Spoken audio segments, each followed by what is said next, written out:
إن الحمد لله نحمده ونستعينه ونستغفره ونعوذ بالله من شرور أنفسنا ومن سيئات أعمالنا من يهده الله فلا مضل له ومن يضلل فلا هادي له وأشهد أن لا إله إلا الله وحده لا شريك له وأشهد أن محمدا عبده ورسوله يا أيها الذين آمنوا اتقوا الله حق تقاته ولا تموتن إلا وأنتم مسلمون يا أيها الناس اتقوا ربكم الذي خلقكم من نفس واحدة وخلق منها زوجها وبث منهما رجالا كثيرا ونساء واتقوا الله الذي تساءلون به والأرحام إن الله كان عليكم رقيبا يا أيها الذين آمنوا اتقوا الله وقولوا قولا سديدا يصلح لكم أعمالكم ويغفر لكم ذنوبكم ومن يطع الله ورسوله فقد فاز فوزا عظيما وإن خير الكلام كلام الله وخير الهدي هدي محمد صلى الله عليه وسلم وإن شر الأمور محدثاتها وكل محدثة بدعة وكل بدعة ضلالة وكل ضلالة في النار أما بعد.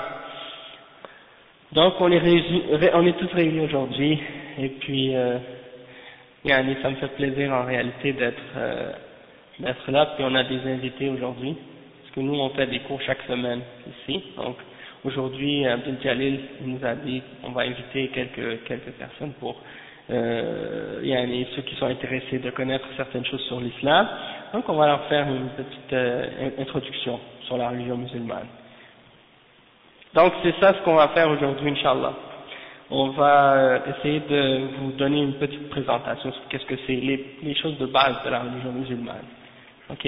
Puis à partir de ces informations-là que vous allez avoir, par la suite ça va être plus facile pour vous de savoir exactement qu'est-ce que ça signifie d'être musulman, qu'est-ce que ça signifie cette religion-là, et puis de faire un choix par la suite plus éclairé si jamais Dieu vous guide à l'islam. Donc comme ça vous êtes capable de faire un choix éclairé qui est basé sur une connaissance et une compréhension plus claire. Donc pour commencer, le mot islam, qu'est-ce que ça signifie? C'est un mot arabe. L'arabe c'est une langue sémitique, un peu comme l'hébreu, l'araméen, c'est les mêmes racines de l'origine, c'est la même origine. Ok? Et c'est un mot arabe qui veut dire la soumission. Donc quand quelqu'un vous dit qu'il est musulman, ça vient du mot arabe muslim, qui veut dire soumis. Hein? Quelqu'un qui a accepté de soumettre son corps et son âme à Dieu, le créateur de l'univers. Et Dieu en islam, en arabe, on l'appelle Allah subhanahu wa ta'ala, Allah. Et Allah c'est Dieu. C'est comme tu dis par exemple en espagnol, on dit Dios, hein? En allemand on dit Gott, hein? En anglais on dit God, et puis en arabe on dit Allah. Hein? Donc quand on parle de Allah, on parle de Dieu, le créateur. C'est le même Dieu que celui que tous les prophètes de Dieu ont enseigné de croire en lui. Que ce soit par exemple, que ce soit Noé, que ce soit Moïse, Abraham, Jacob, Isaac, Salomon, David, Jésus, tous les prophètes que Dieu a envoyés, qui sont mentionnés dans l'Ancien Testament, hein, sont tous des prophètes qu'on considère comme étant des musulmans. Pourquoi? Parce qu'ils se sont soumis à Dieu. D'accord? Donc pour nous, comme on a expliqué, il y a une religion que Dieu a commandé à l'humanité de suivre. Pas 2, pas 3, pas 4, pas 5, pas 6, une seule religion. Et on va vous expliquer qu'est-ce que ça signifie tout ça. Donc, l'islam il est basé sur un témoignage. Allah. En français, A-L-L-A-H. Allah. Allah. Ok? Bon, l'islam c'est basé sur un témoignage de la foi. Ce témoignage de foi c'est La ilaha illallah Muhammad Rasulullah. Ça veut dire quoi? Ça veut dire il n'y a rien qui mérite d'être adoré excepté Allah subhanahu wa ta'ala, excepté Dieu, le créateur, le maître de l'univers. Et c'est ça qui fait c'est ce témoignage-là qui a été enseigné par tous les prophètes de Dieu. C'est-à-dire La ilaha illallah, il a été enseigné par tous les prophètes, qu'il n'y a rien d'autre que Dieu qui mérite d'être adoré. Ok? Et c'est ça le message fondamental de tous les prophètes.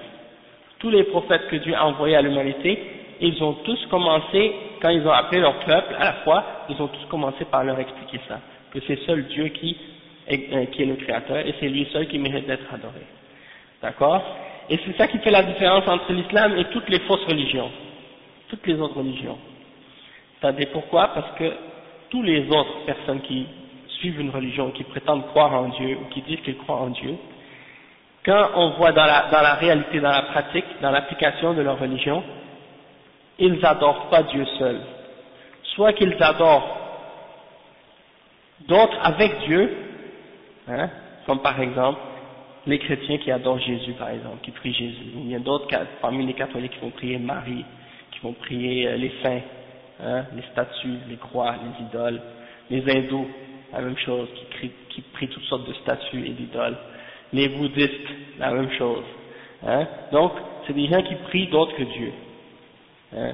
Et ça, c'est considéré dans l'islam comme étant le plus grand péché que quelqu'un peut commettre. Parce que c'est l'idolâtrie.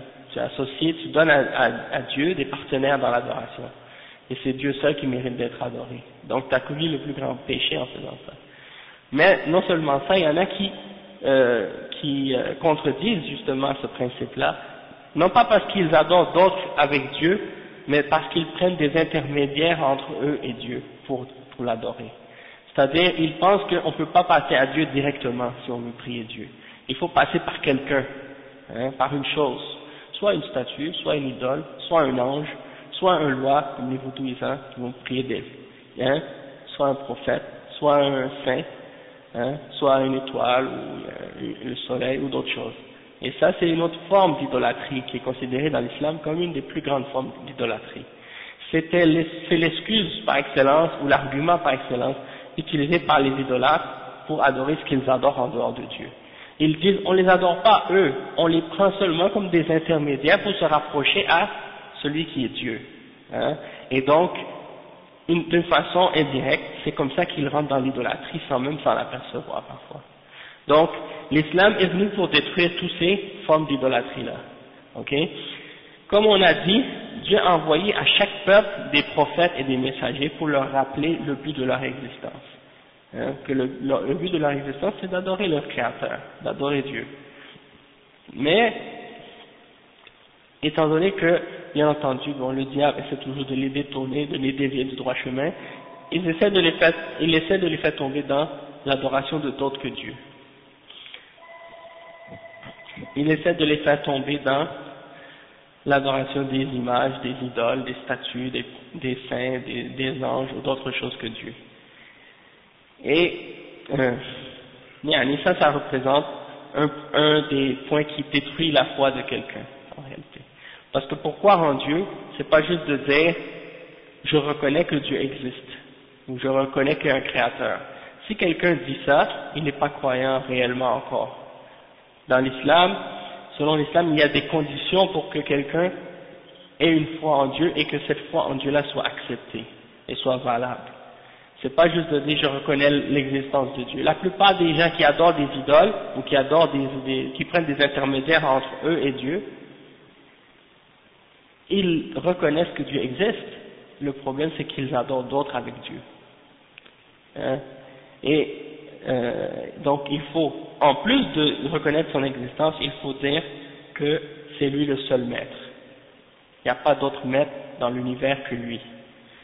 Il ne partage pas son royaume avec personne, ni avec un être humain, ni avec un ange, ni avec un prophète, ni avec quoi que ce soit.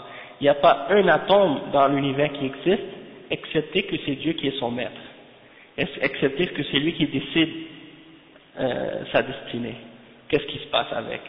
Il n'y a pas une goutte d'eau qui tombe, que ce soit de la pluie, ou bien une feuille dans un arbre, ou bien n'importe quoi qui existe dans la création, même un grain de sable dans le désert, excepté que c'est Dieu qui est son maître. Hein, et il n'y a pas une chose qui existe dans la création, excepté que c'est Dieu seul qui l'a créé. Donc, Dieu ne partage pas son pouvoir avec personne d'autre. Et il n'y a personne qui partage quoi que ce soit avec lui dans la création, dans le fait de donner à la création sa subsistance, le fait de transformer, le fait de contrôler tout ce qui est dans l'univers. C'est Dieu seul qui fait ça. Mais bien entendu, dans certaines croyances, il y a des gens qui mettent ou qui donnent à Dieu des partenaires dans ces choses-là. Soit qui croient que par exemple Dieu a un fils et qu'il contrôle d'autres choses aussi avec Dieu dans l'univers, des choses comme ça. Ça pour nous c'est considéré comme une forme d'idolâtrie.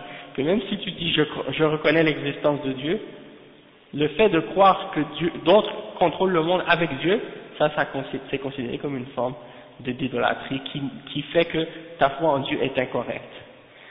En plus de ça, donc, comme j'ai dit, c'est pas suffisant seulement de reconnaître son existence et c'est pas suffisant non plus de dire que c'est lui seul qui est le créateur et le seul maître. Il faut, en plus de ça, comme j'avais expliqué, croire que c'est lui seul qui mérite d'être adoré.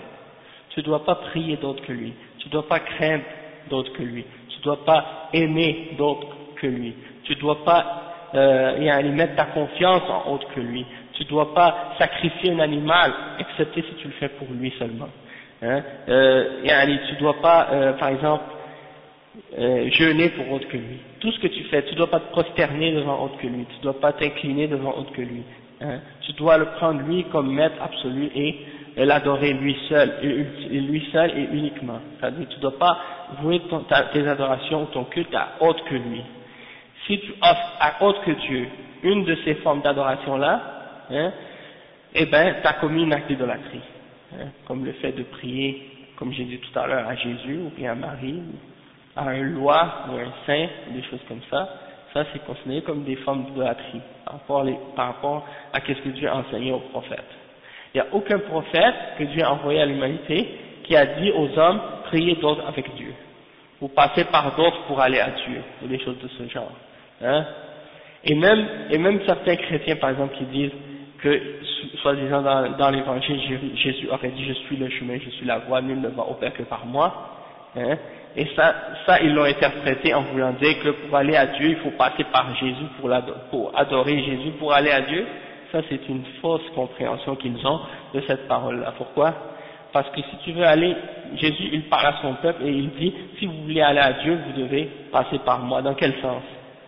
Dans le sens que si vous voulez arriver à Dieu, vous devez m'obéir en tant que prophète, en tant que celui qui vient vous montrer le droit chemin. Et vous devez suivre mon exemple. Et l'exemple de Jésus, c'était quoi? Est-ce que l'exemple de Jésus, c'était de prier à lui-même, ou bien de prier au Créateur? Hein? Donc Jésus lui-même, il disait, mon Dieu est votre Dieu. Hein? Mon maître est votre maître. Donc Jésus lui-même, il sait très bien que c'est pas lui le créateur de l'univers. Il sait très bien qu'il y a un maître, il y a un créateur au-dessus de lui. Et il nous dit que si tu veux aller à Dieu, tu dois suivre son exemple, dans ce sens-là. Hein? Donc, à l'époque de Moïse, quelqu'un ne pouvait pas aller à Dieu sans suivre l'exemple de Moïse. Hein? À l'époque d'Abraham, quelqu'un ne pouvait pas aller à Dieu excepté en suivant l'exemple d'Abraham. Et c'est ainsi de suite comme ça. Chaque prophète a son époque. Hein? Et donc, on doit suivre l'exemple du prophète. Si tu veux arriver à être bien guidé, tu dois suivre l'exemple qui est amené par le prophète.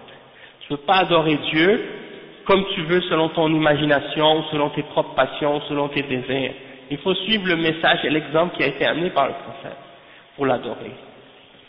Donc ça c'est un autre point très très important à ce sujet-là. Ensuite, il faut bien comprendre aussi, c'est que une fois que tu as reconnu qu'il y a un seul créateur, une fois que tu as reconnu qu'il existe, qu'il est le seul maître, une fois que tu as reconnu que c'est lui seul qui mérite d'être adoré, il faut également ensuite de ça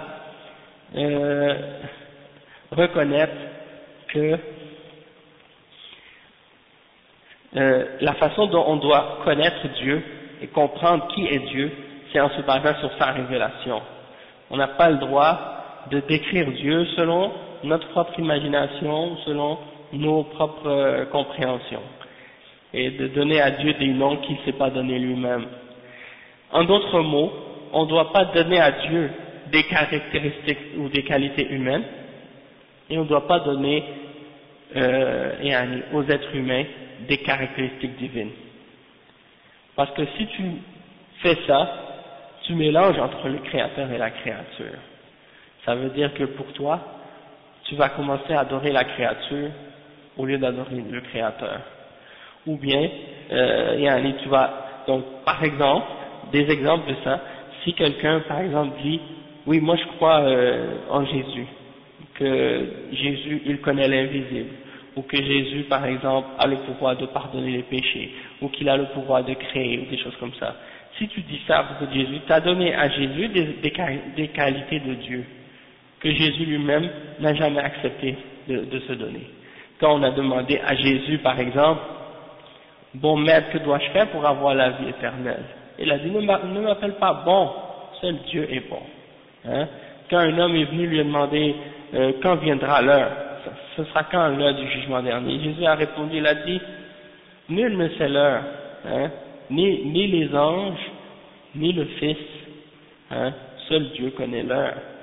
Et donc, quand ça c'est écrit dans l'évangile des chrétiens, même jusqu'à aujourd'hui, c'est pour dire que ceux qui prétendent qu'il y a trois dieux en un, Dieu le Père, Dieu le Fils, Dieu le Saint-Esprit, et que ces trois-là forment un seul, alors c'est une contradiction de leur part, puisque comment le Père peut savoir quelque chose et le Fils l'ignorer en même temps, alors que les trois sont la même personne?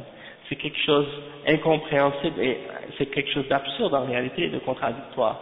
C'est pour ça que, en réalité, Jésus est un homme, un être humain envoyé par Dieu pour le peuple d'Israël, et il était un prophète respecté et un des rapprochés de Dieu, il n'y a pas de doute là-dessus, sauf qu'il est juste un être humain. Il n'est pas Dieu ou il n'est pas un fils de Dieu, ok? Même si les gens l'appellent fils de Dieu maintenant. Mais quand tu demandes à quelqu'un, n'importe qui, même à un prêtre ou à un pasteur, n'importe qui, est-ce que Dieu a une femme? Il va dire non. Alors, dis-lui, comment il a eu son fils? Est-ce qu'il a eu son fils par des rapports charnels avec une créature? Est-ce qu'il y a eu un échange de chromosomes? Est-ce qu'il y a eu un échange de génétique, hein, entre un spermatozoïde et une ovule? Et qu'il y a eu un mélange de spermatozoïdes divins avec une ovule humaine pour que ça crée un être humain moitié divin, moitié humain? Est-ce que c'est comme ça que ça s'est produit? Bien entendu. Aucun chrétien ne va dire une chose pareille. Parce qu'ils savent très bien que c'est quelque chose, que ça marche pas comme ça. Dieu n'est pas un animal ni un être humain. Au contraire, Dieu, tout ce qui existe, il le crée. Il le crée par sa volonté et par son ordre et son commandement. Il n'a qu'à dire, sois et fais. Hein? Donc, Dieu, il a créé Jésus de la même façon qu'il a créé Adam. Adam n'avait pas de père ni mère. Est-ce qu'on va dire qu'il était un fils de Dieu à cause de ça? Est-ce qu'on va dire qu'il était divin parce que c'est Dieu qui l'a créé directement sans intermédiaire? Hein? Et on pourrait dire par exemple que qu'est-ce qui est plus grand comme miracle? Le fait de créer un être humain à partir de la terre et de souffler en lui une âme, ou bien de créer un être humain à partir d'une femme et de le faire sortir de son ventre. Ça c'est la façon dont chacun d'entre nous on est né. On sort du ventre d'une femme. Mais de sortir de morceaux de terre que Dieu a modelé puis qu'il a mis son âme dedans et qu'il l'a fait vivre, ça c'est plus grand comme miracle. Hein? N'importe quel d'entre vous, prenez un peu de terre, faites-le en forme humaine, essayez de le faire vivre, essayez de mettre une âme dedans, vous n'êtes pas capable. Tandis que tout le monde est capable de faire un enfant avec une femme. Et ça c'est, malgré tout, pour Dieu, Dieu l'a créé, Jésus, sans l'intervention d'un homme. Il l'a créé seulement par l'intermédiaire d'une femme seulement. Parce qu'il est capable de faire ça, et c'est facile pour lui. Et la raison pour laquelle Dieu a fait ça avec Isa, avec Jésus, paix et salut sur lui, c'est parce que il voulait éprouver les hommes, et les tester, et voir est-ce qu'ils allaient transgresser la limite de Dieu à propos de Jésus ou non. Parce qu'il y a des hommes qui ont une foi ferme en Dieu, et qui savent que peu importe qu'est-ce qu'un être humain peut faire, comme miracle ou comme prodige, il reste toujours un être humain, et on ne va pas tomber dans l'exagération à son sujet et commencer à l'adorer en dehors de Dieu. Mais il y a d'autres êtres humains qui n'ont pas compris réellement qu'est-ce que ça signifie de croire en Dieu, et lorsqu'ils voient quelque chose d'extraordinaire, ou quelque chose qui est surnaturel, automatiquement ils tombent dans l'exagération et dans l'idolâtrie. Et ils se mettent à adorer cet être-là au lieu d'adorer Dieu. Hein? Et ils déifient des êtres humains ou des animaux ou des choses. Hein? En Inde, dernièrement, il y a une femme, une enfant qui est née, elle avait 4 bras, 4 jambes. Ils l'ont pris comme une déesse, ils ont commencé à l'adorer. Parce qu'ils ont trouvé qu'elle avait quelque chose de vrai, wa alaykoum salam wa rahmatullah, parce qu'ils ont trouvé d'elle qu'elle avait quelque chose de vraiment extraordinaire, de vraiment surnaturel. Hein? Et déjà, les hindous, ils ont une statue d'un dieu qui a plusieurs bras, plusieurs jambes. Donc, pour eux, c'était une manifestation de cette divinité-là. Hein? Et le fait que Dieu l'a créé avec 4 bras, 4 jambes, Dieu, il est capable de faire s'il veut, même plus que ça. Mais c'était juste un signe pour les éprouver, pour les tester. Et malheureusement, ces gens-là ont échoué le test. Pourquoi? Parce qu'ils n'ont pas compris que peu importe comment un être humain peut être extraordinaire ou avoir des pouvoirs surnaturels, ils ne sont jamais du fait d'être un être humain. Alaykoum salam wa rahmatullah. Il reste toujours un homme, un être humain, hein, peu importe. Hein, et il ne mérite pas l'adoration. D'accord? Et donc ça c'est un exemple par rapport à notre croyance en Dieu et par rapport à notre croyance au prophète. Par exemple, on croit en Jésus. Nous les musulmans, nous croyons en Jésus. Et pour nous, c'est un des grands messagers de Dieu, un des 5 plus grands messagers de Dieu. Hein? Ok, Noé, après c'est Abraham, après c'est Moïse, après c'est Jésus, après c'est le prophète Mohammed. Donc pour nous, ça c'est les 5 plus grands. Et Jésus, c'est un de ces 5-là. Donc c'est un des plus importants parmi les prophètes. Et on croit en lui. Et on croit au miracle qu'il a fait. Et on croit en sa naissance miraculeuse également. Et on reconnaît tout ça. Toutefois, le fait qu'il ait fait des miracles, ça ne prouve pas qu'il est Dieu. Parce qu'il y a Moïse qui a fait des miracles aussi. Hein? Il a pris son bâton, il a frappé la mer et ça s'est ouvert en deux. Hein? Il a fait tomber sur Dieu par son intermédiaire a fait tomber 10 signes pour Pharaon, hein, pour les ramener au droit chemin.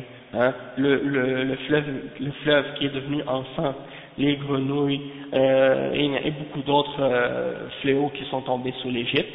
Hein? Et ça c'est un exemple. Et il y a aussi le rocher, quand il a fait frapper le rocher, puis il y a 12 sources qui sont sorties du rocher pour abreuver tout le monde. Et il y a beaucoup d'autres exemples comme ça. Il y a d'autres prophètes aussi qui ont fait d'autres miracles. Chaque prophète a eu ses miracles. Mais ces miracles-là, ils les font par la permission de Dieu. C'est pas eux-mêmes qui décident de le faire quand ils veulent. Et la même chose pour Jésus. Hein? Aussi, ils disent par exemple le fait qu'il est né sans père. On a expliqué tout à l'heure que le fait qu'il soit né sans père, ça ne prouve pas qu'il est Dieu ou fils de Dieu également. Hein? Parce que quand même, il reste un être humain qui mange, qui boit, qui dort, qui va aux toilettes, hein, comme tout le monde. Hein? Donc quelqu'un qui a ces caractéristiques-là, c'est des caractéristiques humaines. Et quiconque a ces caractéristiques humaines ne mérite pas d'être adoré, ne mérite pas d'être appelé Dieu. Hein? Et Dieu n'a pas d'enfant, ni de garçon, ni de fille. Hein? Tout est créé par Dieu. Hein? On est des créatures seulement. C'est sûr que même si on est des créatures, il aime certaines créatures plus que d'autres, parce qu'elles sont plus proches, parce qu'elles sont plus obéissantes, parce qu'elles sont plus pieuses, parce qu'elles adorent plus Dieu, et ainsi de suite, mais ça reste une créature quand même, ça reste des créatures. Exactement. Il a créé Ève à partir d'un homme, à partir d'une côte, hein, il a formé une femme avec. Donc ça c'est un exemple. Et aussi, quand on dit, donc ça c'est le fait de donner à un être humain des caractéristiques divines, c'est une forme d'idolâtrie. Ça fait tomber les hommes dans l'idolâtrie. Ou bien le fait de donner à, wa alaykoum salam wa rahmatullah, ou bien le fait de donner à Dieu des caractéristiques divines, humaines, des caractéristiques humaines. Ça aussi c'est une forme d'idolâtrie. Hein? Comme par exemple ceux qui vont décrire Dieu en disant que, par exemple,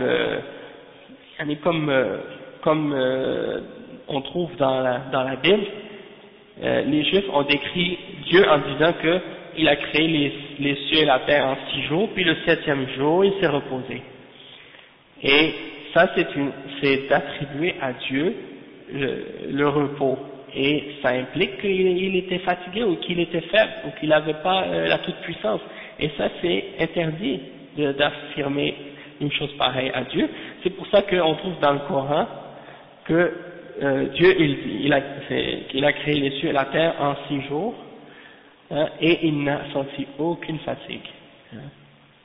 Donc ça veut dire que Dieu, lui, il ne dort pas, il ne se fatigue pas, il n'a jamais faim, il n'a pas besoin de rien, il se suffit à lui-même, hein, tout a besoin de lui, rien ne peut exister sans lui, hein, c'est lui donc le Tout-Puissant et l'Absolu, ainsi de suite. Donc, on n'a pas le droit de donner à Dieu des caractéristiques des êtres humains ou des animaux, et on n'a pas le droit de donner aux créatures des attributs et des caractéristiques divines. Parce que si tu mélanges les deux, tu mélanges entre le créateur et la créature, et automatiquement ça va faire tomber les gens dans l'idolâtrie. Et c'est ça ce qui s'est produit dans le christianisme, ça qui s'est produit dans le judaïsme, c'est ça ce qui s'est produit dans l'hindouisme, le bouddhisme et les autres croyances qui existent parmi les êtres humains. Et puis, bon, dans les croyances comme aussi chez les animistes, hein, un peu comme les vaudouisants en Haïti et les autres, c'est la même chose. Hein, ils ont pris, au lieu, comme je lisais un livre sur le vaudouisme il n'y a pas longtemps, qui expliquait le vaudouisme, il voulait essayer d'expliquer le vaudouisme, donc il disait par exemple, le vaudouisme c'est une religion comme le christianisme, comme les autres religions, il y a des anges, il y a des êtres qui existent, qui sont invisibles, ainsi de suite, et ils les prennent comme des intermédiaires entre Dieu et entre eux-mêmes et Dieu, pour communiquer avec Dieu. Et nous, dans l'islam, on sait que il y a les anges qui existent, il y a des mondes invisibles qui existent, c'est vrai, il y a les anges, et il y a un autre monde invisible qui existe aussi, qui ne sont pas des anges, qu'on appelle des djinns. Et ceux que ces gens-là adorent en réalité, les vaudouisants, ils adorent pas les anges, ils adorent les djinns.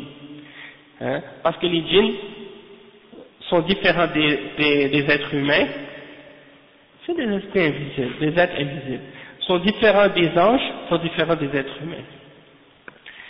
Et il y en a qui sont bons, il y en a qui sont mauvais parce qu'ils ont une liberté de choix et de conscience aussi, comme les hommes. Et ils vont être jugés comme les hommes eux aussi. Hein? Donc, mais certains parmi eux sont bons, d'autres sont mauvais. Et ceux qui sont mauvais, c'est ceux qu'on appelle les diables. Hein? Et ceux qui sont bons, il y en a parmi eux qui sont chrétiens, il y en a qui sont juifs, il y en a qui sont musulmans, comme les êtres humains normaux. Puis, il y en a parmi les hommes qui rentrent en contact avec certains de ces êtres-là. Et il leur demande des services en échange de l'adoration ou des formes de sacrilège ou des formes d'idolâtrie que ces hommes-là vont pratiquer, pour se rapprocher à eux pour avoir des services en échange. Parce que les djinns ont des capacités de faire des choses que les êtres humains n'ont pas la capacité de faire. Parce qu'ils sont beaucoup plus rapides, ils ont la capacité même de voler, ils peuvent faire beaucoup de choses, ils peuvent même changer d'apparence, changer de forme. Donc ils ont une force beaucoup plus grande que la force des êtres humains, donc ils sont capables de faire des choses que les hommes ne peuvent pas faire, et certains hommes entrent en contact avec eux pour essayer de contrôler les êtres humains, de les égarer. Mais ils ne peuvent pas rentrer en contact avec eux sans faire des actes d'idolâtrie et de sacrilège. Donc, c'est pour ça que dans l'islam, on n'a pas le droit d'entrer en contact avec les djinns, et que c'est une forme d'idolâtrie, parce que c'est une condition pour rentrer en contact avec eux, de leur offrir de l'adoration ou quelque chose en échange. Et ça, c'est pourquoi nous on considère toutes ces choses-là comme la magie, l'astrologie, la voyance, toutes ces choses-là comme des formes d'idolâtrie, la sorcellerie et tout ça. C'est des choses qui existent, elles sont vraies, sauf qu'elles sont toutes interdites. D'accord? Et Dieu les a interdits clairement. Même si certains parmi les hommes l'utilisent ou ils le pratiquent, hein, même si c'est pas pour faire de mauvaises choses. Certains vont dire, ouais, il y en a qui le font, le bouddhisme pour le bien, il y en a qui le font pour le mal. Même si tu l'utilises pour le bien, du moment que tu offres à autre que Dieu une forme d'adoration, tu deviens un idolâtre, tu sors de la foi. Donc ça, c'est quelque chose qui est très important à comprendre. Donc, ça c'est, disons, un des principes et une des aspects fondamentales du message de l'islam qu'on vous a expliqué aujourd'hui. On n'est pas rentré encore dans les détails de la pratique religieuse puis les différents aspects, mais quand même on a fait le tour des principes de base de la foi, en ce qui concerne la foi en Dieu, des choses comme ça. J'ai pas expliqué les 6 piliers de la foi encore. C'est-à-dire les 6 piliers de la foi c'est quoi? Le premier c'est la foi en Dieu, on en a parlé. Après c'est la foi en les anges, il faut croire que les anges existent. On a parlé des djinns, mais ça rentre dans les 6 piliers. C'est-à-dire, après les anges, il y a les prophètes, il faut croire aux prophètes. Ensuite, il faut croire aux livres sacrés que Dieu a révélés, la Torah, l'Évangile et le Coran. Ensuite, il faut croire en le jour dernier, c'est-à-dire le paradis, l'enfer, le jugement dernier, toutes ces choses-là. On va tous être ressuscités puis tous être jugés. Et ensuite, il y a le dernier pilier de la foi qui est la foi en la prédestination, que Dieu a tout écrit, il a su tout ce qui va se produire à l'avenir, il a tout écrit, et tout ce qui se produit dans l'univers c'est selon sa volonté, et il a tout créé, d'accord? Donc ça c'est les 6 piliers de la foi. Puis il y a peut-être un autre point qui est important de comprendre, c'est par rapport à l'islam, c'est que nous les musulmans, donc qu'est-ce qui nous distingue aussi des messages des autres prophètes qui sont venus avant, c'est qu'on croit au dernier des prophètes, qui est le prophète Mohammed, paix et salut sur lui, et en le Coran aussi. Et pour vous expliquer un petit peu qui était le prophète, sallallahu alayhi wa sallam, c'est que le prophète Mohammed sallallahu alayhi wa sallam est un des descendants d'Abraham par son fils Ismaël, qui vivait dans la région de l'Arabie. Et il y a de cela 1429 ans environ, il est né, peut-être 1400, il est devenu prophète à 40 ans, donc c'est ça. Donc il est né dans les années 1400 quelque chose, ou 1300 quelque chose, vers la fin de 1300, et il a commencé, premièrement, au début, bien entendu, c'est à 40 ans qu'il est devenu prophète. Et il est né parmi les Arabes, une des tribus des Arabes, qui était la tribu la plus noble, la tribu de Quraysh, qui vivait à la Mecque. Et la Mecque, je ne sais pas si on n'a pas de photo ici malheureusement, mais il y a, à la Mecque, c'est une des terres saintes, un des lieux saints de l'islam, on appelle ça Makkah en arabe. Il y a à cet endroit-là, si vous voyez dans la mosquée là-bas, au centre de la mosquée, il y a une maison en forme comme de cube, entourée d'un drap noir. Cette maison-là, c'était la première mosquée, ou le premier lieu d'adoration qui avait été construit sur la terre, et il est construit par Abraham et son fils Ismaël. Et donc, c'est à cet endroit-là que cette maison-là, elle est construite. D'accord? Et c'est un des lieux saints avec la mosquée de la Palestine, à Jérusalem. Donc à Jérusalem, c'est un autre lieu saint, et la Mecque, c'est un autre lieu saint. Donc il est né là-bas. À l'époque d'Abraham, cette mosquée a été construite pour l'adoration du Dieu unique. Il n'y avait pas d'idole, il n'y avait rien, c'était Dieu seul qu'on adorait là-bas. Mais avec le temps, le message d'Abraham a été oublié, comme c'est le cas souvent pour d'autres choses qui se produisent, par exemple chez d'autres peuples, dans d'autres régions. Quand le message des prophètes est venu, avec le temps, des fois il y a des gens qui viennent, qui changent le message. Comme les gens ont changé le message de Jésus, de sorte qu'aujourd'hui la religion chrétienne que les gens pratiquent, c'est pas la religion que Jésus a enseignée à son époque. Le message de Jésus a été transformé avec le temps.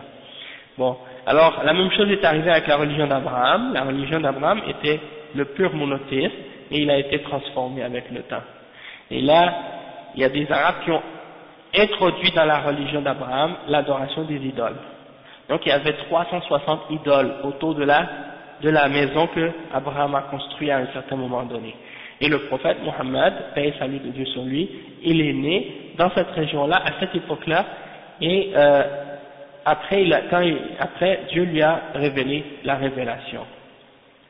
Et il lui a ordonné d'ordonner aux hommes d'adorer Dieu seul et d'abandonner l'idolâtrie, d'abandonner l'adoration des idoles et des statues et des choses comme ça.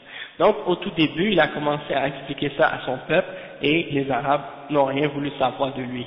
Ils l'ont persécuté, ils l'ont chassé, et ceux qui ont cru en lui au tout début, c'était des esclaves, des gens simples de la société qui ont commencé à le suivre, mais au début il n'avait aucune autorité, aucun pouvoir, aucune force pour soi-disant se protéger ou protéger les gens qui ont cru en son message. Donc il se faisait persécuter, il se faisait souvent maltraiter, et il cherchait quelqu'un qui allait le défendre pour continuer la propagation de son message, l'islam. Et qu'est-ce qui est arrivé, c'est que avec la persécution, ils sont partis, certains des compagnons sont partis en Éthiopie pendant quelque temps pour que la pression soit moins dure, moins forte, parce que là-bas il y avait un roi qui était plus pacifiste ou plus ouvert. Ils sont restés là-bas un certain temps, puis à un certain moment donné, la pression était tellement dure sur le prophète à la Mecque qu'ils ont même essayé de le tuer. Ils ont même voulu le tuer. Alors, là, Dieu a ordonné au prophète Mohammed sallallahu alayhi wa sallam de quitter la Mecque et d'aller à une autre ville, qui est la ville de Médine. Et à cette ville-là, il y a des gens qui ont commencé à accepter le message de l'islam et qui ont vraiment commencé à donner un support au prophète sallallahu alayhi wa sallam. Donc là, ça veut dire qu'à partir de ce moment-là, le message de l'islam et les musulmans ont commencé à être de plus en plus forts. Et là, il est arrivé beaucoup de choses par la suite. Des gens ont commencé à rentrer dans l'islam de plus en plus. Et jusqu'à ce que, par la suite, le prophète sallallahu alayhi wa sallam est retourné à la Mecque avec une armée et il est rentré à la Mecque et qu'est-ce qu'il a fait? Il a détruit toutes les idoles qui étaient autour de la Kaaba. Il les a détruites toutes, une par une, avec un bâton. Et il récitait les paroles que Dieu lui a révélées en faisant ça. La vérité est venue, le faux s'en est allé. Certes, ce qui s'en va, c'est le faux. Hein. Donc il a détruit toutes ces 360 idoles qui étaient autour. Hein. Et donc, ça c'est pour dire que le message du messager, c'était fondamentalement d'expliquer aux êtres humains qu'ils ont été créés pour adorer Dieu et que tout ce qui est adoré en dehors de Dieu par les êtres humains, c'est quelque chose qui est faux et c'est de l'idolâtrie et donc il ne faut pas l'adorer, il faut s'écarter de l'idolâtrie et des messages des hommes qui appellent à l'idolâtrie ou à adorer d'autres que Dieu. Donc, qu'est-ce que je vous ai expliqué là? C'est un petit résumé, hein, parce que en fait le message du prophète sallallahu alayhi wa sallam, il a duré 13 ans à la Mecque, après qu'il soit devenu prophète, et 10 ans à Médine. Hein? Donc ça s'est passé sur une période de 23 ans, et le Coran a été révélé pendant ces 23 années-là. Hein?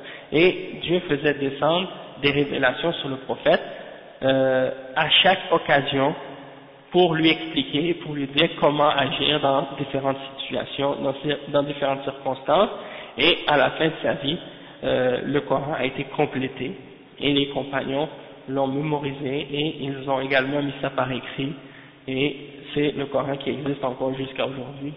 Il y a une copie ici, je vais vous montrer après peut-être.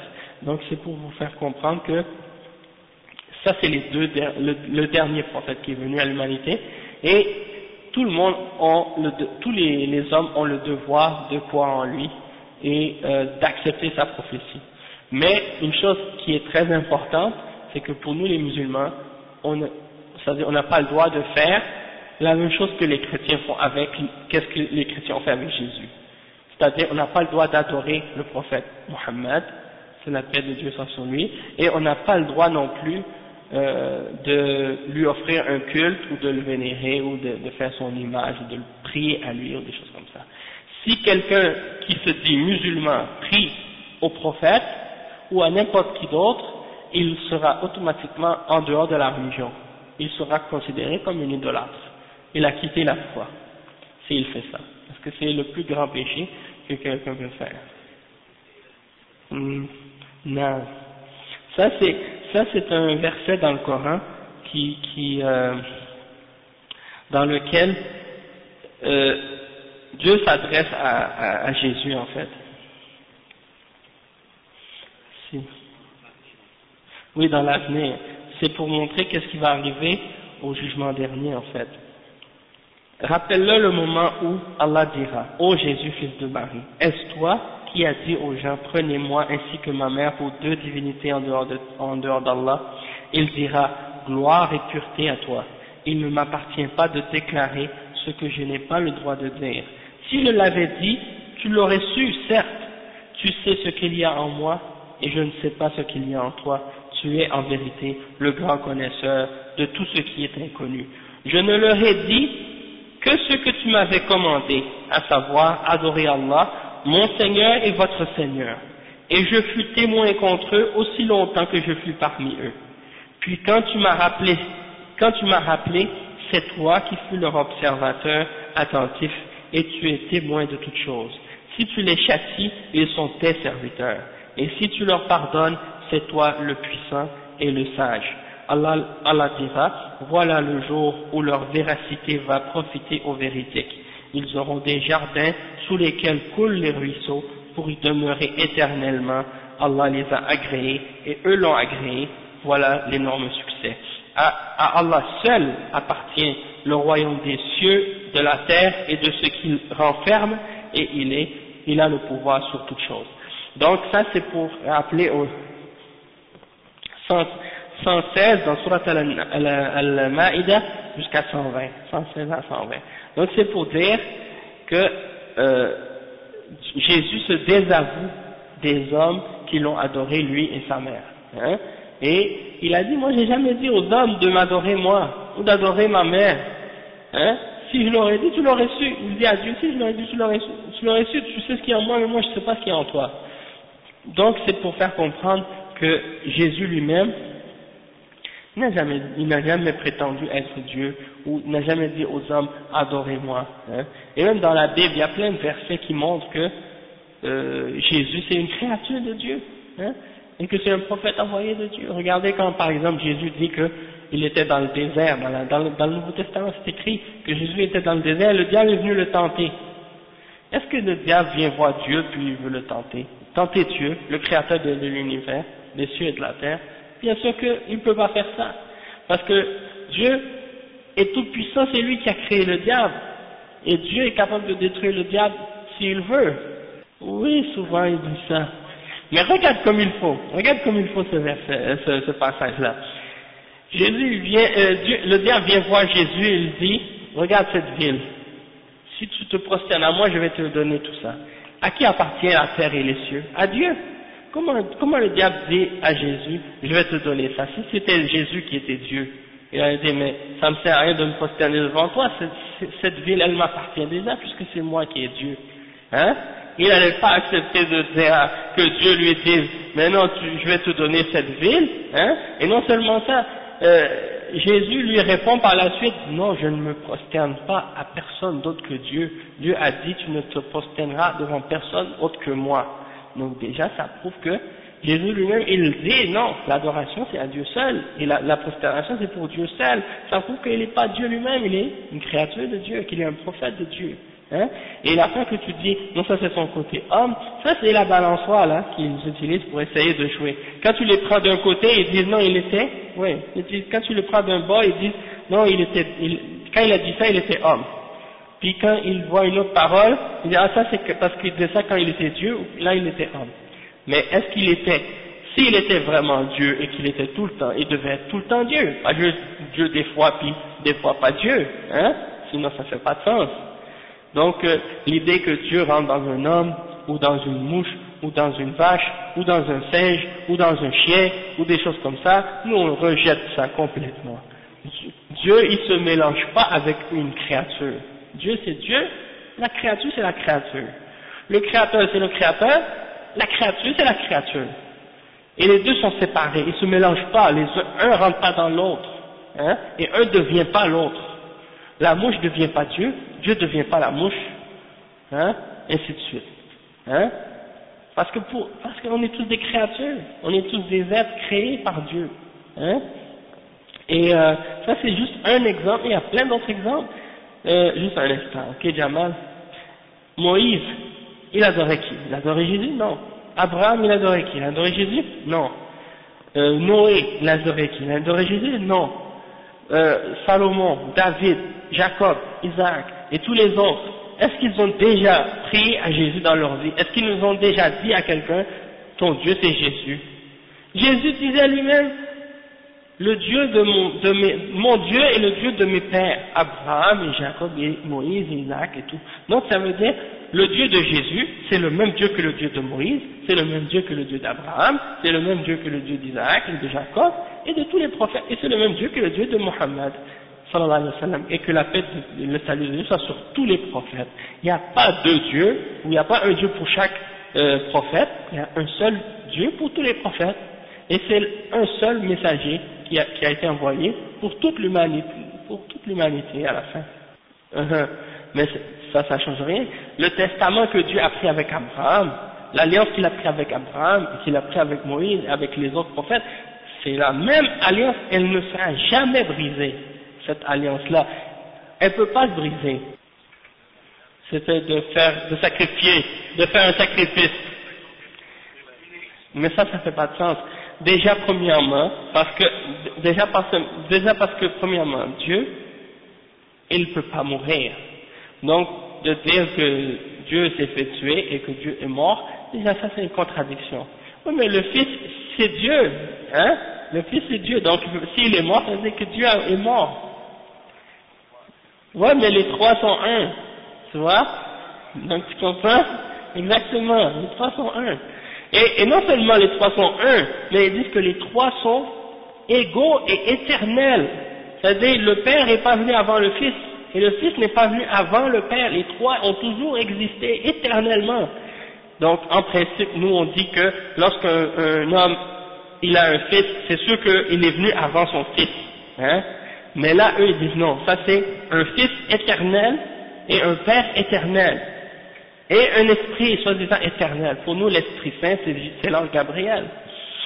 Hein? C'est parce que Dieu envoie souvent on voit dans la Bible, c'est écrit, et Dieu envoya son esprit. S'il envoie, est-ce qu'il s'envoie lui-même? Hein? Comment il envoie quelque chose, puis c'est lui? Non, on voit clairement que l'Esprit Saint, c'est pas Dieu, puisque c'est Dieu qui l'envoie. Donc, l'Esprit Saint, c'est... Ouais, c'est ça. Ça c'est un autre exemple. Il y a beaucoup de choses. C'est parce que quand on est chrétien, écoutez, moi-même on était tous chrétiens presque ici, sauf quelques-uns d'entre nous, on a tous grandi dans le christianisme. Puis, c'est sûr qu'on a eu l'éducation chrétienne. On entend parler de Jésus depuis qu'on est tout petit, et on nous dit Jésus est comme ça, Jésus est comme ça, Jésus est comme ça. Tant qu'on n'a pas entendu quelqu'un dire le contraire, on est comme obligé de croire en ça, parce qu'on ne va pas jamais se remettre en question ou poser des questions sur les textes ou l'authenticité des textes et les autres choses de ce genre. Donc, on ne va pas se poser la question de façon aussi rationnelle.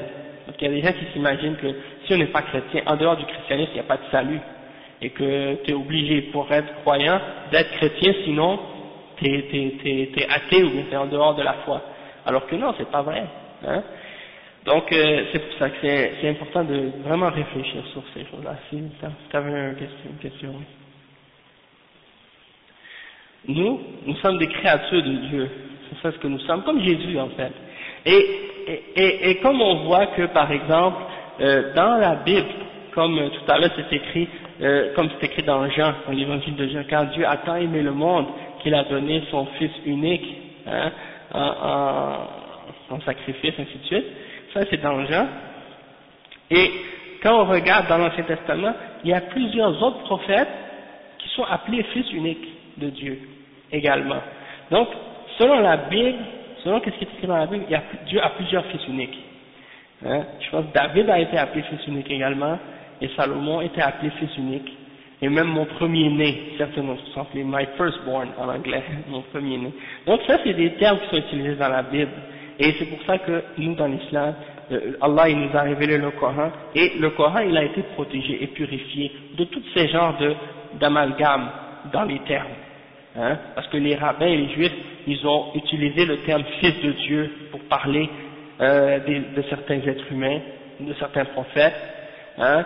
Et ils ont attribué à Dieu des fils, et les chrétiens ont appelé Dieu le Père, pour éliminer tout amalgame et tout mélange, parce qu'on sait que chez les Grecs, chez les Hindous, Dieu a des femmes, Dieu a des fils, Dieu a des filles, Dieu se reproduit avec des femmes et des choses de ce genre, ainsi de suite. Ça n'existe pas dans le Coran et dans les paroles du prophète. On n'a pas le droit d'appeler Dieu Père, et Dieu n'a pas de fils parmi les hommes. Il a créé les hommes. C'est vrai que certaines créatures, Dieu les aime plus que d'autres, mais ça ne veut pas dire qu'ils sont des fils de Dieu. Pourquoi on parle plus de Mohammed que de Jésus? Ok. La raison pourquoi on parle plus du prophète Mohammed sallallahu alayhi wa sallam que de Jésus, c'est parce que il y a plusieurs raisons. Une des raisons, c'est que premièrement, Jésus, comme le Coran nous le dit, il a été envoyé au fils d'Israël. Ça c'est de un. Et même dans la Bible c'est écrit. On ne m'a envoyé que pour la maison de la brebis perdue d'Israël. Et aussi, même, quand des gens venaient, même de d'autres peuples qui venaient voir Jésus, il a dit, moi on m'a envoyé seulement pour la brebis perdue d'Israël. Hein. Il y a une femme samaritaine une fois qui est venue, et voulait demander à Jésus quelque chose, il a refusé de l'aider. Puis par la suite, elle a supplié, et elle l'a touché finalement, c'est comme si pour dire, à la fin, elle a dit, même les chiens, ils ramassent les miettes que le maître jette en bas de la table, en voulant dire, on mérite même, on va prendre même les petites miettes que vous laissez, même si t'es pas venu pour nous, mais quand même, on peut quand même profiter un peu de toi. Dans ce sens-là, c'était pour dire que il s'imaginait que il n'était pas, c'est-à-dire les gens s'imaginaient qu'ils voulaient l'aide de Jésus, et Jésus leur disait non, moi je suis pas venu pour vous, je suis venu seulement pour les gens de la maison d'Israël. Parce que chaque prophète était envoyé pour leur peuple à eux, avant. Chaque prophète avait sa mission, et ils étaient envoyés uniquement pour un seul peuple, et non pas pour toute l'humanité. Et Jésus, il n'était pas venu pour toute l'humanité, il est venu pour un seul peuple, c'est-à-dire le peuple d'Israël. En passant, Jésus n'est pas mort, il est monté aux cieux, et il va revenir vers la fin des temps, compléter sa vie. Ça, c'est la croyance des musulmans, on croit en ça. On croit que Jésus n'a pas été tué ni crucifié, il a été élevé aux cieux, et qu'il va revenir vers la fin des temps pour terminer sa vie et mourir, comme tous les autres hommes, il va être enterré, et il va être ressuscité avec tous les hommes à la fin des temps, comme les autres êtres humains. Donc ça c'est notre croyance en ce qui concerne Jésus. Puis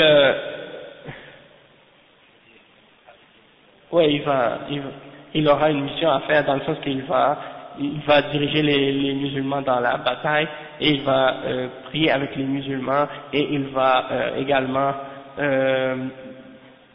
tuer l'antéchrist, celui qu'on appelle l'antéchrist.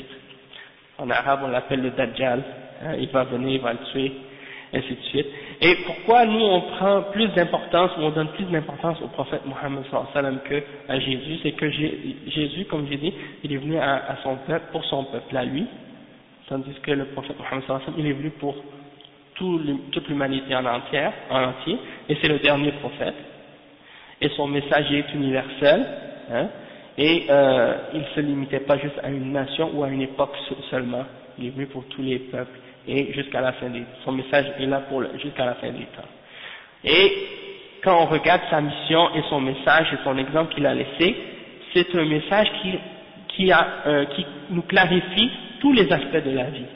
Dans le sens que quand on regarde par exemple dans le Coran, on va trouver dans le Coran les règles qui ont rapport avec tout ce qui a rapport avec la vie en entier. Même dans les rapports même les plus intimes, entre un homme et sa femme, ou bien les rapports entre les familles, ou les rapports sur le plan social de la société, ou bien les choses qui ont rapport avec l'économie, ou les choses qui ont rapport avec les lois et le système juridique, et même les choses politiques. Tout ça c'est clarifié et détaillé en détail dans le Coran. Même l'héritage, par exemple, les choses qui ont rapport avec le mariage et tout ça, le divorce, toutes ces règles-là sont détaillées et clarifiées. Mais tandis que si tu regardes par exemple juste dans l'évangile et dans l'exemple de Jésus, tu ne trouves pas les détails de chacune de ces explications détaillées-là. Et étant donné que les chrétiens ne croient pas non plus ou ne pratiquent pas vraiment qu'est-ce qui est dans l'Ancien Testament, ils sont laissés c'est les hommes qui font leur propre loi, et ils gardent la religion uniquement pour une question spirituelle, comme pour la prière ou pour les choses de prière, de spirituel à l'église. Mais en dehors de l'église, c'est comme si la société et la vie est basée sur des lois faites par l'homme et fabriquées par l'homme. C'est pour ça que vous voyez par exemple que dans la Bible c'est écrit tu ne feras pas l'adultère, mais quand tu sors dehors, tu regardes la loi canadienne, la loi haïtienne ou les autres lois, ils disent 2 adultes consentants ont le droit de faire la fornication, ils n'ont aucune punition, aucune peine. Donc il y a, à cause de ça, il y a une contradiction entre la loi des hommes et les lois divines. Tandis que dans l'islam, les deux sont la même chose. Les lois religieuses sont les lois civiles. Il n'y a pas de distinction entre les deux. Hein? C'est pour ça que les musulmans, on vit selon les lois de Dieu, même dans la société. C'est-à-dire quelqu'un ne peut pas dire je crois en Dieu, mais je peux faire l'adultère parce que la loi permet l'adultère. Mais non, Dieu a interdit, et c'est les lois de Dieu qui doivent être appliquées dans la société, pas les lois des hommes. Parce que les lois des hommes veulent toujours tenter de rendre permis ce que Dieu a interdit. Hein? Et donc c'est pour ça qu'il y a une contradiction dans le christianisme, parce qu'il n'y a pas de loi civile, tandis que dans le Coran, il y a toutes les lois de la vie, tous les aspects de la vie. Hein? Dans tout ce qui a rapport avec ces choses-là. Dans le christianisme, par exemple, le divorce est interdit chez les catholiques. Mais quand quelqu'un veut se divorcer, il doit aller à la cour pour avoir un contrat de divorce. Hein? Alors que dans l'islam, il y a les règles détaillées sur le mariage et le divorce. Et tout est clarifié. Il n'y a pas de séparation entre le civil et le religieux. Hein? Donc c'est pour dire que la religion que le dernier message que Dieu a amené à l'humanité, c'est le message du prophète Mohammed sallallahu alayhi wa sallam, et il est complet. Et il est parfait. Contrairement, disons, à ce que les hommes ont fait du message de Jésus après Jésus. Ils ont déformé son message. Ils ont changé sa religion. Il n'est pas resté tel qu'il était. Jésus n'était pas venu pour amener une nouvelle religion aux Juifs, mais juste pour les ramener au judaïsme, ou bien, disons plutôt, au message de tous les prophètes, de Moïse et des autres prophètes. Il est venu pour les ramener à la pureté de la religion, mais eux, ils ont refusé de croire en lui. Souvent, les Juifs, c'était comme ça. Chaque fois qu'un prophète leur venait pour les ramener au droit chemin, eux, ils refusaient de le croire, ils refusaient de l'accepter, et ils essayaient de le tuer, à chaque fois. Comme ils ont fait pour Jésus.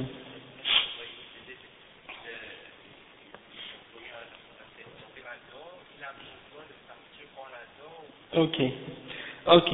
Donc, pour la première question, par rapport au fait que Jésus aurait dit à ses disciples à la fin de sa vie, allez de toutes les nations et propagez ma parole et la bonne nouvelle, ainsi de suite.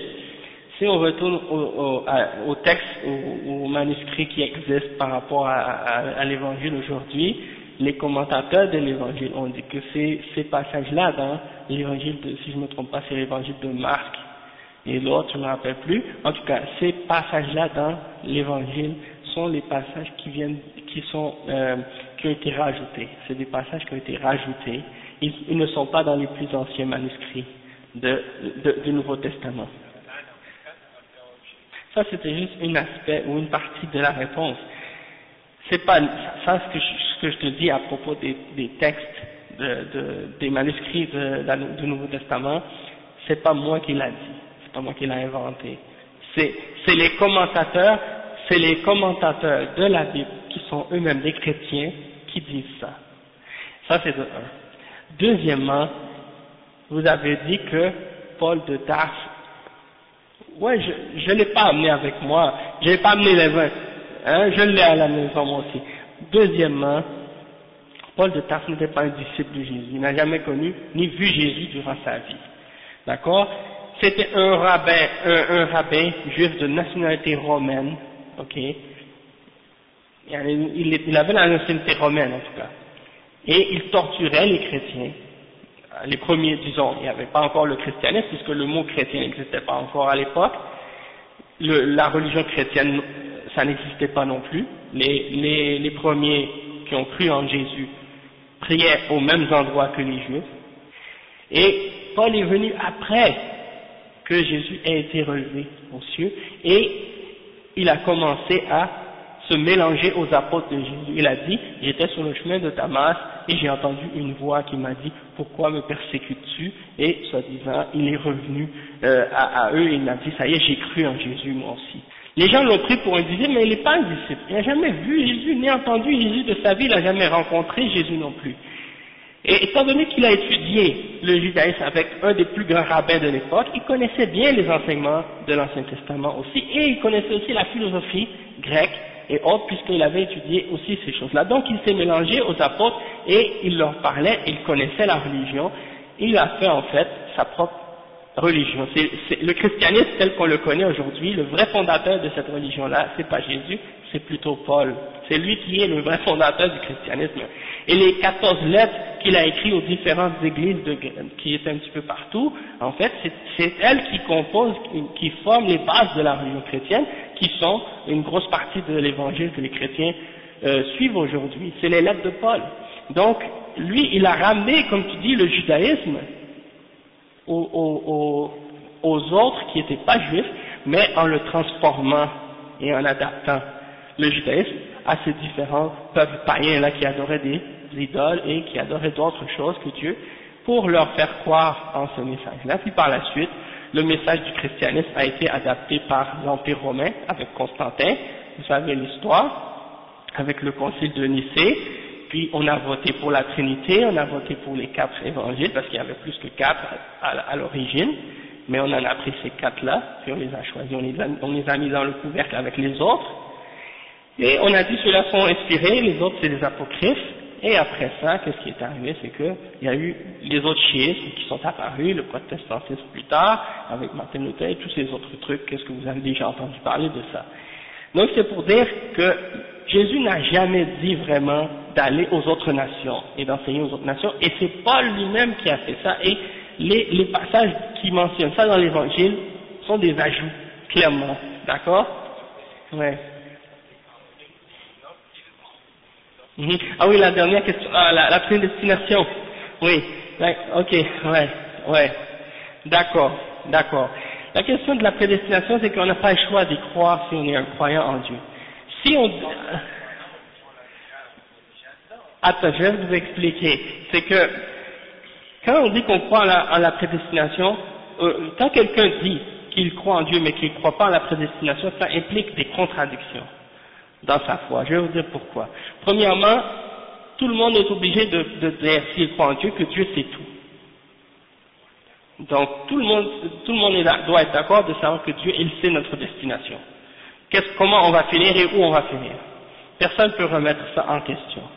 Deuxièmement, personne ne peut remettre en question aussi le fait qu'il n'y a rien qui peut aller contraire à la volonté de Dieu. D'accord? Et il n'y a personne qui peut remettre en question le fait que Dieu est tout puissant et qu'il a le contrôle sur tout ce qui se passe et qu'il n'y a pas rien dans l'univers qui peut aller contre sa puissance et contre sa volonté. À partir de ce moment-là, on est obligé de croire à la prédestinée. Ouais, c'est vrai. Et ça, c'est des choses importantes aussi que tu rajoutes. C'est vrai que Dieu, il est sage aussi. Il est juste et il est bon, comme tu dis. Donc, tout ça, et en plus, il est tout puissant, il est omniscient et il a une volonté qui est au-dessus de toute volonté. D'accord? Donc ça, c'est tout ça ensemble, ça nous aide à comprendre la question.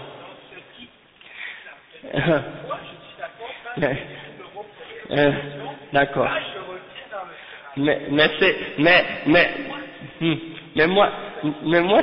qu'est-ce que je t'explique en fait? C'est une question parfois que les gens mélangent. C'est que tu as bien dit que qu'est-ce que tu n'acceptes pas, c'est que Dieu te dise voilà ta destinée. Mais Dieu ne te l'a pas dit. Dieu ne t'a jamais dit quelle sera ta destinée. Et il ne t'a pas dit est-ce que tu seras au paradis ou en enfer. Il t'a seulement dit une chose: obéis-moi, soumets-toi à moi, suis mes messagers et suis la révélation. Et tu auras comme récompense le résultat que tu mérites. Et si tu ne le fais pas, tu vas aller en enfer. Alors, obéis-moi et écarte-toi de ce que je t'ai interdit.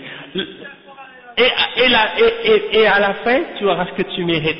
Mais Dieu, il le sait déjà. Et il l'a déjà prédestiné. Et il l'a non seulement su, il l'a écrit. Et il a voulu. Non, puisque toi, tu sais pas, même en sortant d'ici, qu'est-ce qui va t'arriver. Donc, c'est pour te dire que, étant donné que tu sais pas ce qui va t'arriver demain, ou même dans 5 minutes, tu peux pas prétendre à l'injustice. Parce que la destinée est uniquement connue d'Allah, de Dieu seul. Et elle fait, toi, un secret. Elle est invisible pour toi. Tu vois? Bien sûr, tu as une volonté toi aussi. Exactement. Tu as la volonté et tu as une capacité de choisir aussi. Donc, Dieu t'a donné ça. Exact. Non, pas du tout. Attends une minute. Il y a deux extrêmes au sujet de cette question. Il y a ceux qui ont dit Dieu nous force.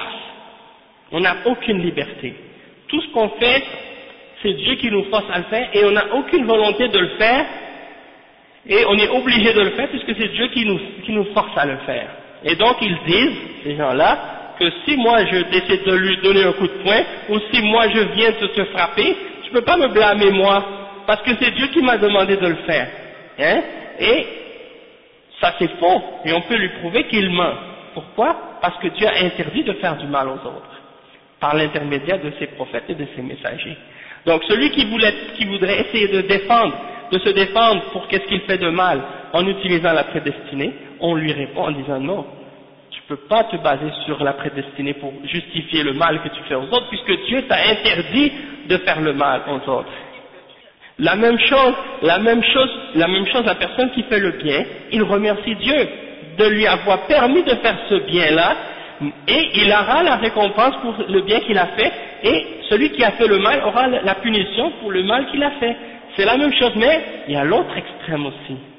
L'autre extrême de ceux qui disent Dieu ne sait pas ce qu'on va faire avant qu'on le fasse et nous pouvons imposer à Dieu quelque chose ou faire quelque chose qui va en contradiction avec la puissance et la volonté de Dieu et que Dieu n'a aucune décision là-dedans. Ça c'est l'autre extrême parce que ceux-là ils ont associé à Dieu d'autres divinités parce qu'ils ont dit qu'il y a d'autres choses qui peuvent créer en dehors de Dieu et qu'il y a d'autres choses qui peuvent agir de façon absolue dans l'univers en dehors de Dieu. Et c'est comme s'ils ont mis. Et limiter en même temps la connaissance infinie de Dieu, et ça c'est une autre forme d'égarement. Donc nous sommes entre ces deux extrêmes. Nous affirmons que Dieu il a la connaissance infinie, il a toute puissance, hein, et la connaissance ainsi de suite, et la volonté absolue, et la sagesse, et la bonté, mais en même temps on affirme que l'homme il a une volonté et une capacité. Toutefois, cette volonté et cette capacité-là, elle est toujours limitée par la volonté et la toute puissance de Dieu. Pourquoi? Parce que même si toi, tu as l'intention de faire quelque chose de bien, tu ne peux pas le faire excepté si Dieu l'a voulu. Et si tu veux faire quelque chose de mal, tu ne peux pas le faire non plus, sauf si Dieu l'a voulu. Et tu ne feras à la fin que ce que Dieu a voulu. Exactement, c'est ce que tu as dit.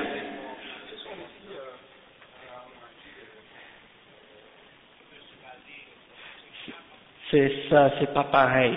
L'évangile, tel qu'elle a été transmise aujourd'hui, et les livres que les chrétiens suivent aujourd'hui comme religion, elles n'ont pas été transmises et préservées de façon authentique et de façon fiable.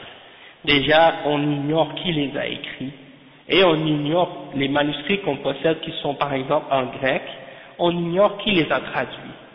Donc, ça déjà, ça met un gros point d'interrogation sur l'authenticité de ces textes-là.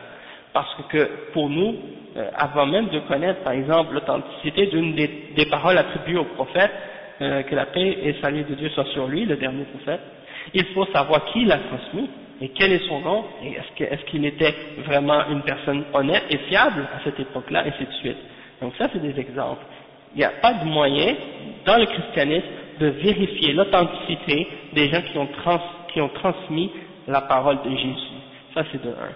Et c'est des témoignages de personnes qui parfois n'étaient même pas des témoins eux-mêmes, comme Luc, quand il commence son évangile, il dit « Il m'a semblé bon, cher Théophile, hein, d'après ce que j'ai recueilli, des témoins qui ont vu et entendu les choses qui sont arrivées, de te faire un récit, et ainsi de suite. Donc, lui-même Luc, on ne sait même pas s'il s'appelle Luc premièrement, et Matthieu, on ne sait pas si c'est Matthieu qui l'a écrit, son évangile, et Jean, on ne sait pas si c'est Jean qui l'a écrit, et Marc, on ne sait pas si c'est Marc qui l'a écrit. Pourquoi?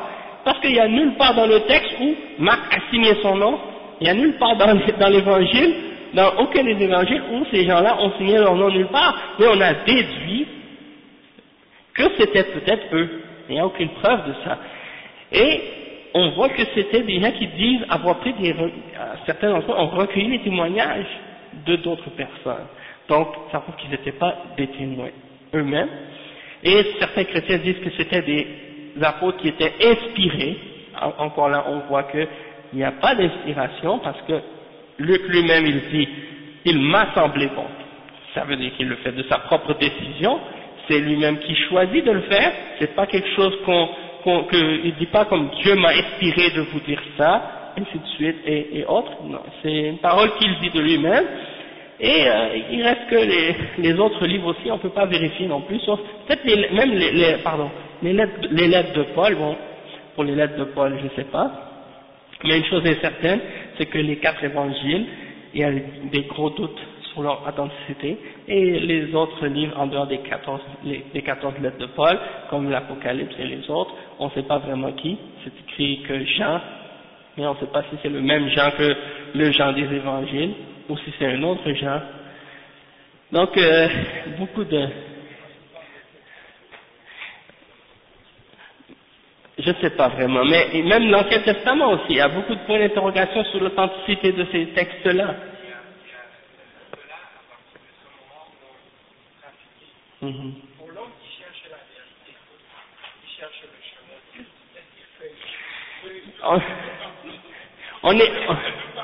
on est tous supposés d'être des chercheurs de la vérité. On est tous supposés d'être des hommes qui... Bien sûr, parce qu'elle existe cette vérité, et il n'y a pas de doute qu'il y en a qui l'ont trouvée. Mais il y en a qui l'ont pas encore trouvé, ou qui pensent l'avoir trouvé, qui ne l'ont pas trouvé réellement. Donc, l'important, c'est qu'on s'aide entre nous à trouver cette vérité-là. Hein?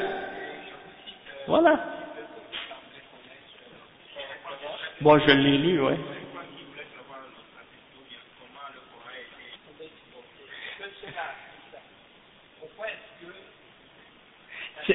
Oui, pour eux, c'est sûr qu'ils vont dire ça, puisqu'ils ne croient pas en une vérité, ils ne croient pas en une chose qui est absolue. Ils disent, étant donné que, bon, eux ils ont leur Dieu, et ça pour eux c'est leur vérité, et eux ils ont leur Dieu, et ça pour eux c'est leur vérité, et donc on veut satisfaire tout le monde, chacun avec sa petite vérité de son côté, tandis que l'islam dit, il y a une vérité qui est au-dessus de toutes les autres. Et c'est ça ce qui dérange, parce que, hein?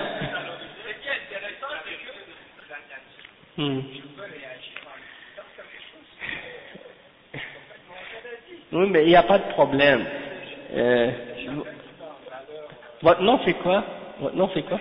Omer. Bon, le problème, tout ce qu'on a dit depuis le début, l'important de comprendre, c'est le but de notre présentation, puis de notre explication aujourd'hui, tout ça, c'était principalement de vous expliquer en fait les bases de notre religion, les principes de cette religion-là, qu'est-ce que ça signifie d'être un musulman, et en quoi, qu'est-ce que ça implique, et comment on comprend nous la foi en Dieu, selon l'islam. Donc, on a essayé de vous expliquer ça le mieux possible, et si vous prenez le temps d'y réfléchir, puis de comprendre, puis d'essayer d'apprendre encore un peu plus, parce que la vie est longue, Inch'Allah, et si Dieu veut, vous aurez le temps d'y repenser encore. On n'a pas construit vraiment un jour, hein, donc on peut laisser à d'autres occasions aussi le temps pour en reparler, d'accord? Donc, mais c'était juste pour dire qu'à partir de là maintenant, vous avez, disons, une petite base que même beaucoup de musulmans ne connaissent même pas eux-mêmes sur l'islam. Hein. Vous savez aujourd'hui des choses sur la religion musulmane que beaucoup de musulmans ignorent eux-mêmes à propos de la religion musulmane. Donc, à partir de cette connaissance-là, maintenant, dans l'avenir, ça va vous aider peut-être à mieux analyser les choses par rapport aux musulmans, parce que dans les pays musulmans, vous avez des gens qui adorent les tombes, vous avez des gens qui adorent les morts, qui leur offrent des formes d'adoration et de culte, hein, et il y a des sortes de pèlerinages qui sont faits dans certains pays musulmans pour des morts, pour des tombes, pour des saints, pour vous montrer que même parmi les musulmans, beaucoup de musulmans ont dévié du droit chemin que les prophètes ont enseigné, et que nous-mêmes, en tant que musulmans, on est obligés de dénoncer ces genres de déviation-là et de déformation-là du message de l'islam, d'accord? Parce qu'il y a des gens qui ont pris entre eux et Dieu des intermédiaires dans l'adoration, parmi les gens qui se disent musulmans, et qui ont sorti justement de l'enseignement du pur monothéisme, qui est enseigné par tous les messagers de Dieu. C'est pour ça donc. Là maintenant, à partir de ce que vous avez appris, de tout ce qu'on vous a expliqué, et des petites questions que vous avez posées, des réponses qu'on a essayé de donner, bon, j'espère que maintenant vous avez une meilleure compréhension, ça va vous aider par la suite, dans l'avenir, à comprendre encore mieux l'islam. Et quand vous allez parler avec vos amis, vous allez pouvoir peut-être même parfois les corriger sur certaines fausses notions qu'ils ont, ou bien des préconceptions qu'ils ont, qui sont incorrectes par rapport à l'islam. Et puis donc c'est ça, on va s'arrêter à ce point-ci, parce que nous on a notre cours hebdomadaire qu'on fait d'habitude chaque samedi et dimanche, et donc on va le commencer. Si vous voulez rester pour écouter, il n'y a pas de problème, c'est libre à vous, hein. Donc on va s'arrêter ici pour ce cours. Subhanakallahumma wa bihamdika ashhadu an la ilaha illa anta astaghfiruka wa atubu ilayk.